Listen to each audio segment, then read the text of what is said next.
Hi everyone, this video was taken last week and I was here at a Viking Buffet, Seaside MOA.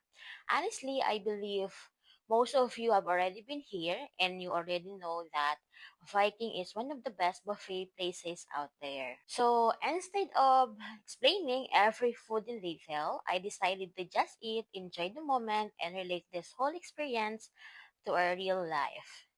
As you can see, hindi ako nagtipid pag buffet kasi kailangan strategic.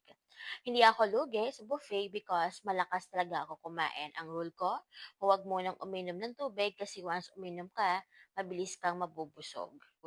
And to be honest, I was having hard time rating the food kasi lahat naman masarap talaga.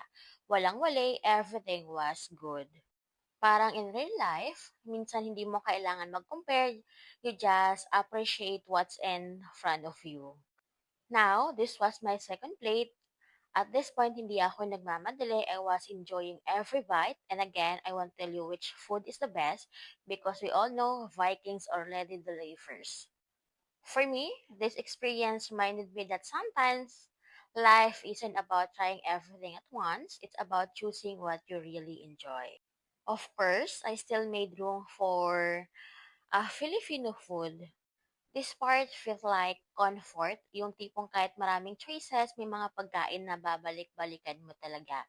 So in real life, ganun din. No matter how many options you have, you always go back to what feels right. Now, about the desserts, honestly, hindi ko natikman lahat. Hindi dahil hindi masarap, pero because may limit din talaga ang tiyan natin. But of course, before completely ending the meal, bumalik pa rin ako sa Pinoy food kasi minsan kahit naka-dessert ka na, may hinahanap pa rin yung panlasa mo. This felt like a full circle moment.